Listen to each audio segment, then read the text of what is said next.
Hello everybody, welcome back to the channel. Those who don't know, I am a CS student and also pursuing my BCom degree. तो मैं इस video में आप लोगों के साथ शेयर करने वाली हूँ कि मैथ्स मेरा बहुत वीक था। तो मैंने तो मेरा क्या मतलब स्ट्रैटेजी था जो मैं मैथ्स में पास हो सकती। तो सबसे पहला तो ये है कि तुम्हारा कॉन्सेप्ट क्लियर होना चाहिए। जैसे कि तुमको हर एक कॉन्सेप्ट के बारे में नॉलेज होना चाहिए कि कौन से कॉन्सेप्ट में क्या है नहीं है, फार्मूला वगैरह ये सब। और सबसे इम्पॉर्टेंट बात तो ये है कि कैलकुलेटर अपन यूज़ कर सकते हैं। तो शुरुआत से ही तुम आदत, क्योंकि 12th तक हम लोग कैलकुलेटर यूज़ नहीं करते तो हमारा आदत नहीं होता था, लेकिन अभी इसमें आके अपना कैलकुलेटर यूज़ कर सकते हैं। तो शुरुआत से ही कैलकुलेटर पे प्रैक्टिस करो क्वेश्चन बनाते टाइम। और टीचर जो शॉर्ट ट्रिक्स बताते हैं उसको लिख लेना, मतलब कॉपी वगैरह में कहीं लिख लो जहाँ पे नोट्स बनाओ। और नोट्स बनाना भी बहुत ज़रूरी है। मैंने सारे चैप्टर्स का नोट्स बनाया था। और फार्मूला जो भी फार्मूला था उसको मैं रोज़ सुबह में या शाम में मतलब ट्राई करती थी रोज़। तो कम से कम अल्टरनेट डेज़, या अब रोज़ हो जाता तो और भी अच्छा, और नहीं तो अल्टरनेट डेज़ में मैं रिवीजन कर लूँ। सारे चैप्टर्स का नहीं होता तो कम से कम 2-3 चैप्टर का एक दिन में कर सकते हैं। ऐसे रिवीजन करो। स्पेशली स्टैट का जो फार्मूला वगैरह होता है, जैसे अपना सेंट्रल टेंडेंसी ये सब होता है, उसका मैं कोशिश करती थी कि मैं रोज़ कर ही लूँ। जैसे 10 मिनट भी टाइम मिलता था, ब्रेक मिलता था तो उसमें मैं कर लेती थी। और उसके बाद सबसे इम्पॉर्टेंट ये है कि अगर तुम्हारा मैथ्स बहुत वीक है जैसे कि मेरा था, तो तुम 2-3 चैप्टर ऐसा जिस पे तुम ध्यान दो अच्छे से, तो तुम्हारा आराम से हो सकता है। क्योंकि मेरा अटेम्प्ट बहुत ज़्यादा लेंदी था, इस वजह से मेरा कम अटेम्प्ट हुआ, वरना मैं उससे ज़्यादा अटेम्प्ट करके आती, ये तो फिक्स था। तो सबसे पहला चैप्टर है तुम्हारा टाइम वैल्यू ऑफ मनी। तो टाइम वैल्यू ऑफ मनी में तुम हर एक कॉन्सेप्ट को अच्छे से पहले देखो, फार्मूला वगैरह रिवाइज़ कर लो पूरा। उसका बहुत सारा तुम्हारे टीचर्स तुम्हारा शॉर्ट ट्रिक बताए होंगे, वो उस पर ध्यान दो, वो बहुत इंपॉर्टेंट है, बहुत टाइम बचाता है।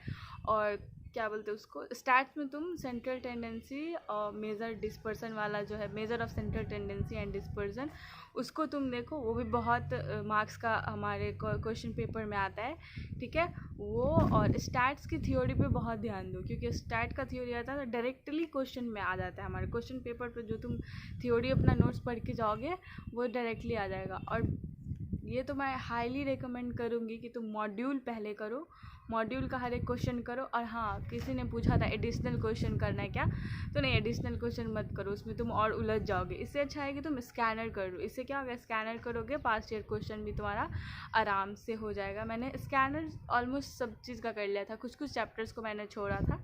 जैसे चैप्टर नंबर 1 लॉग मेरे समझ से बाहर है, क्योंकि मैथ्स उसमें बहुत सॉल्व करने वाला है तो वो मेरे को नहीं आता। चैप्टर नंबर 2 मैंने किया था, पर लास्ट टाइम पे मैंने उसको रिवाइज़ नहीं किया था, क्योंकि वो मेरे लिए बहुत डिफ़िकल्ट हो जाता। और चैप्टर नंबर 3 उसको भी मैंने नहीं किया था, बहुत मेरे को लेंदी टाइप लग रहा था वो तो। और बाकी और कोरिलेशन रिग्रेशन मेरे को समझ में नहीं आया था, तो उसको मैंने छोड़ दिया था। उसका बस थ्योरी पढ़ के गई थी मैं, उसका प्रैक्टिकल क्वेश्चन वगैरह नहीं कर रही थी। और हाँ, टाइम वैल्यू ऑफ मनी को बहुत अच्छे से करो, अभी भी टाइम है तुम्हारे पास 2-2.5 महीने का। टाइम वैल्यू ऑफ मनी बहुत अच्छे से करो। क्या बोलते हैं, सेंट्रल टेंडेंसी और डिस्पर्जन को बिल्कुल भी मत छोड़ना, बहुत इंपॉर्टेंट है वो। स्कैनर भी उसका मस्ट है, मॉड्यूल प्लस स्कैनर। और टाइम वैल्यू ऑफ मनी का मॉड्यूल प्लस स्कैनर। और बाकी के चैप्टर जो परमुटेशन कॉम्बिनेशन है तुम्हारे लिए, प्रोबेबिलिटी है, इंडेक्स नंबर है, ये सब है, सेट रिलेशन, ये वाला जो चैप्टर सीक्वेंस एंड सीरीज करके जाना, बहुत इजी है और हो जाएगा। जब मेरे को इजी लगा तो तुमको लगेगा ही, क्योंकि मैथ्स मेरा सच में बहुत बेकार है। और एलआर तो बिल्कुल भी मत छोड़ना, एलआर करके जाना, जितना ज़्यादा प्रैक्टिस हो जाए। स्कैनर्स मैं तो बोलूँगी कि मॉड्यूल को ख़त्म करो। अभी तक तुम्हारा मॉड्यूल ख़त्म हो गया होगा, मतलब अभी जो जिनका रिपीटर्स है उनका नहीं हुआ होगा, तो तुम पहले कोशिश करो मॉड्यूल को जल्दी जल्दी ख़त्म कर ले। और उसके मॉड्यूल के बाद तुम स्कैनर पे ही जाना, कुछ मत इधर उधर देखना, किसी टीचर का ये वो मत देखना, स्कैनर पे जाना। भरोसा रखो मेरा, मैंने स्कैनर से बहुत कुछ सीखा और मैं बहुत हेल्प हुआ मेरा स्कैनर से। तुम स्कैनर को तो मतलब जैसे मॉड्यूल कंपलसरी है वैसे स्कैनर को भी कंपलसरी समझो और स्कैनर को पूरा ही करो। जो चैप्टर्स तुम बहुत इंपॉर्टेंट, जैसे टाइम वैल्यू ऑफ मनी बहुत इंपॉर्टेंट है और सेंट्रल टेंडेंसी अपना बहुत इंपॉर्टेंट है, तो उसका तो ज़रूर से करके जाओ स्कैनर और मॉड्यूल। एडिशनल क्वेश्चन पे ध्यान मत देना, वो सब तुमको और ज़्यादा उलझाएगा, तो उस पर भी ध्यान मत दो, ठीक है। और ये याद रखना कि सुबह उठना ना तो क्या करना कि एक कॉपी में चार्ट बना लो, या फिर मैथ्स का कॉपी है तो उसको अलग रखो, ऐसे नहीं सब एक साथ लिखो, ऐसे ऑर्गेनाइज करके लिखो। तो ऐसे करो, सुबह उठो जल्दी जल्दी एक बार डिवाइस कर लो, फिर अपना जो पढ़ना है वो करो। 5 मिनट 10 मिनट लगा, रोज़ कम से कम 1-2 कर लोगे ना, जैसे आज 2 चैप्टर कर लिया, कल 2 चैप्टर कर लिया, फिर दूसरे दिन फिर वो 2 चैप्टर, ऐसे करके हो जाता है, ठीक है। तो फॉर्मूला जो चैप्टर है उसको रोज़ रिवाइज करो। स्टैट्स का थ्योरी बहुत इंपॉर्टेंट है। उसके बाद तुम्हारा टाइम वैल्यू ऑफ मनी का देखो, रोज़ करो, मतलब एक बार कैलकुलेटर पे देख लो कि तुमको वो याद है कि नहीं, शॉर्ट ट्रिक जो तुम्हारे टीचर्स ने बताया टाइम वैल्यू ऑफ मनी का हो जाएगा। उसके बाद एलआर पे पूरा ध्यान दे दो। एलआर कभी कभी बहुत इजी आ जाता है और बहुत ज़्यादा अच्छा है, 20 नंबर तुम्हारा आ सकता है। वैसे जब लेंदी आता है तब तो कोई बात ही नहीं है, पर कभी कभी बहुत ईजी भी आ जाता है। और बस मैथ्स पे ज़्यादा ऐसे टेंशन मत लो, एकदम आराम से पढ़ो। मैथ्स बहुत ही इंटरेस्टिंग लगता है, पर मैं समझ सकती हूँ जिनका वीक है, तो टेंशन बिल्कुल भी मत लो और आराम से पढ़ो और बस यही सब करो। सबसे इम्पॉर्टेंट मैं समरी बताऊँ मैं क्या है, टाइम वैल्यू ऑफ मनी को मत छोड़ना। उसके बाद सेंट्रल टेंडेंसी और डिस्पर्जन को तो बिल्कुल भी मत छोड़ना, बहुत अच्छे से करके जाना। उसके बाद कोरिलेशन रिग्रेशन अगर समझ में आता है तो करो, प्रोबेबिलिटी वगैरह देख लो। जैसे देखो मैं बताती हूँ, प्रोबेबिलिटी एक बार अपने टीचर से पढ़ लो, तुम रिवीजन कर लोगे ना, तो जैसे 5 क्वेश्चन आता है तो उसमें से 2 या 3 क्वेश्चन तुम्हारा पक्का है कि बन जाएगा एग्ज़ाम में। 1-2 क्वेश्चन ऐसा होगा जो तुमसे नहीं बनेगा, ठीक है। तो इतना मत सोचो, तुम्हारे लिए 5 के 2-3 भी तुम्हारे आ रहा है तो बहुत ही तुम्हारे लिए, एक नंबर भी तुम्हारे लिए बहुत इंपॉर्टेंट होगा, ठीक है। और ज़्यादातर कोशिश करो कि थ्योरी पे ज़्यादा ध्यान दे, ठीक है। और स्कैनर तो एकदम मस्ट है, मैं तो बोलूँगी कि मॉड्यूल करना, उस पर डायरेक्ट स्कैनर करना, आरटीपी एमटीपी जितना ज़्यादा से ज़्यादा तुम्हारा हो पाए वो करो। टेस्ट सीरीज़ ज्वाइन कर लेना लास्ट में, लास्ट जब एक मंथ पहले बचता है ना, तो उस टाइम पे टेस्ट सीरीज़ ज्वाइन कर लेना।